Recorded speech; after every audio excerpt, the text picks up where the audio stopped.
एक तरफ ट्रंप का दावा है कि आज कतर में जो है कि खास बातचीत होनी है। ईरान का ये कहना है कि हमने तो ऑफिशियली कहा ही नहीं कि ऐसी कोई बातचीत होगी।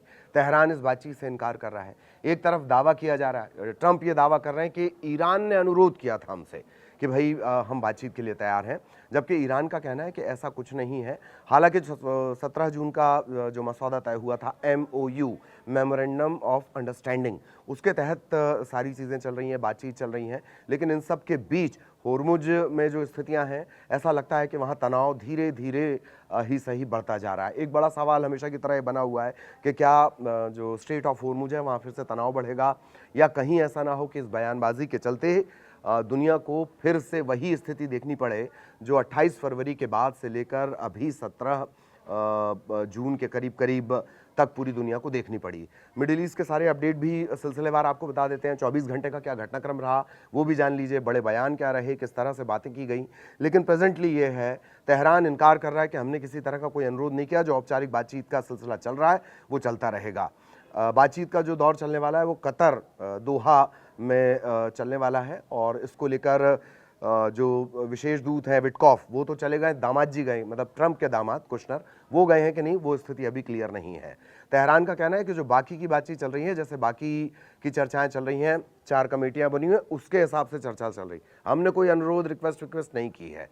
अब अपडेट क्या है वो जान लेते हैं। ट्रंप का दावा कि जो दोहा में अमेरिका और ईरान के बीच अहम बातचीत होगी, और ईरान ने खुद इस बैठक के लिए अनुरोध किया था, इसी से इनकार कर दिया है तेहरान ने। व्हाइट हाउस में पत्रकारों से बातचीत के दौरान ट्रंप ने कहा कि अमेरिका का लक्ष्य ईरान को परमाणु हथियार हासिल करने से रोकना है। 17 जून को जो MOU हुआ है उस पर आगे बढ़ाने को लेकर चर्चा होगी। विटकॉफ दोहा के लिए रवाना हो गए हैं। ट्रंप के जो दामाद हैं जेरेड कुशनर, उनको लेकर स्थिति साफ नहीं है। 14 पॉइंट भी मैं जल्दी जल्दी आपको बताऊंगा, लेकिन अपडेट्स क्या है वो जान लीजिए। ईरान के विदेश मंत्रालय ने ट्रंप के दावे को खारिज किया है कि अमेरिका के साथ किसी स्तर की कोई राजनीतिक वार्ता तय नहीं है। ईरान अपना एक एक्सपर्ट प्रतिनिधिमंडल दोहा भेजेगा, और वो आगे बढ़ाने और कतर में जो ईरान की संपत्तियां फ्रीज हैं, फंसी हुई हैं, उसको लेकर ये बातचीत होगी। ईरान ने यह भी साफ कर दिया है कि जब तक वो फ्रीज असेट्स जो हैं, संपत्तियां जो हैं, वो जब तक रिलीज नहीं की जाएंगी तब तक किसी तरह की बहुत सार्थक बातचीत की पहल नहीं होगी। 14 पॉइंट्स में आपको बताऊंगा, लेकिन बड़े अपडेट्स क्या हैं इन सबके बीच वो जान लीजिए। होर्मुज, स्ट्रेट ऑफ होर्मुज से होर्मुज जल डमरू मध्य, वहाँ जहाज़ों की, शिप की जो है आवाजाही घटी है। जो मरीन ट्रैकर होते हैं उसके आंकड़े के मुताबिक शनिवार को कुल 29 मालवाहक जहाज़ वहाँ से गुजरे हैं, और रविवार को ये संख्या घटकर सिर्फ 12 तक रह गई है। ईरान और ओमान की एक मीटिंग हो गई है, क्योंकि ये दोनों जो स्ट्रेट ऑफ होर्मुज है भौगोलिक तौर पर यही दोनों उसके इर्द गिर्द हैं, और इन्हीं को लेकर ये आपस में ही कोई बातचीत कर रहे हैं। हालांकि वो अभी नहीं करेंगे, लेकिन बाद में इनका कुछ प्लानिंग है कि कुछ ऑपरेशंस वहाँ पर इस तरह के चलाए जाएं, टोल टाइप की कोई प्लानिंग। हालांकि अभी इस बात से साफ इनकार किया गया है ईरान की तरफ से भी, और अमेरिका ने भी कहा कि टोल वोल नहीं लगाना बॉस। ठीक। खामेनेई के अंतिम संस्कार में इंडियन डेलीगेशन, जो सुप्रीम लीडर हैं आयातुल्ला खामेनेई, उनके अंतिम संस्कार में अभी तक जो जानकारी मिली है उसके मुताबिक एक डेलीगेशन शामिल हो सकता है। बिहार के राज्यपाल जनरल सैयद हसनैन और विदेश राज्य मंत्री मार्गेंट्रा के इसमें शामिल होने की बात कही जा रही है। ईरान की तरफ से एक बयान आया है कि कतर में जो $6 अरब फंसे हुए हैं उनके, वो उन्हें जल्द मिलने वाले हैं, जल्द जारी कर दी जाएगी। ये कौन दावा कर रहा है? राष्ट्रपति मसूद पजेश्कियान साहब बोल रहे हैं कि $6 अरब मिल जाएंगे।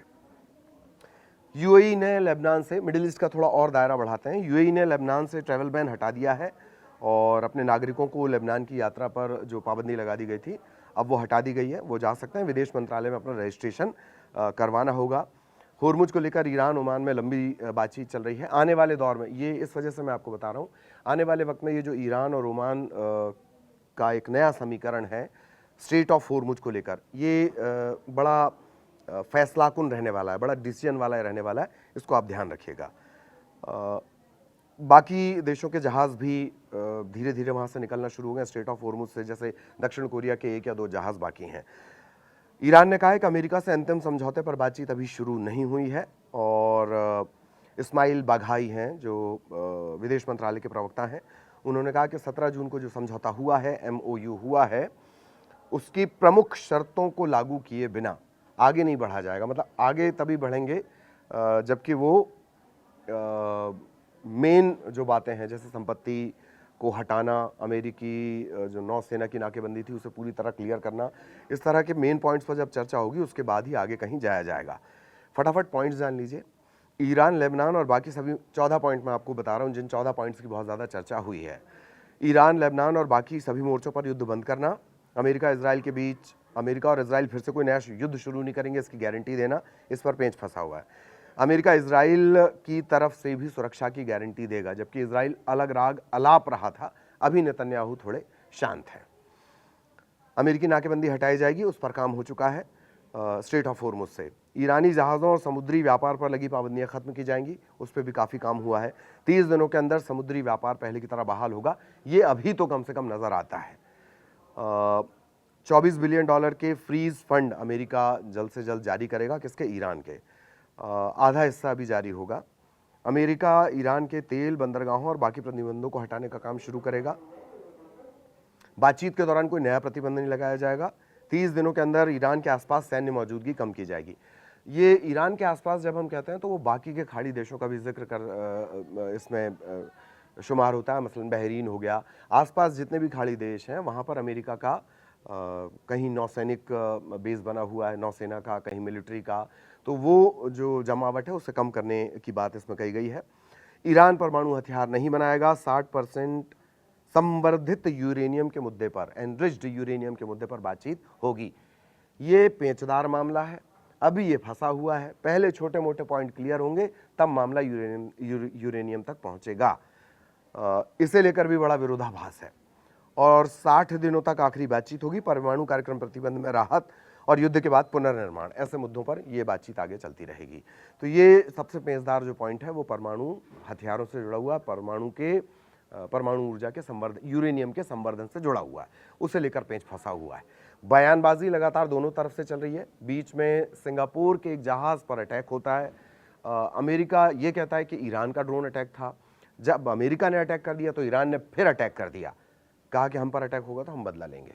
इस तरह की स्थितियां भी बन रही हैं और बाकी सबको ये उम्मीद है कि स्ट्रेट ऑफ हॉर्मुज वैसे ही चलता रहे, आपके घर गैस का चूल्हा जलता रहे और आपकी गाड़ी चलती रहे, पेट्रोल डीजल आता रहे।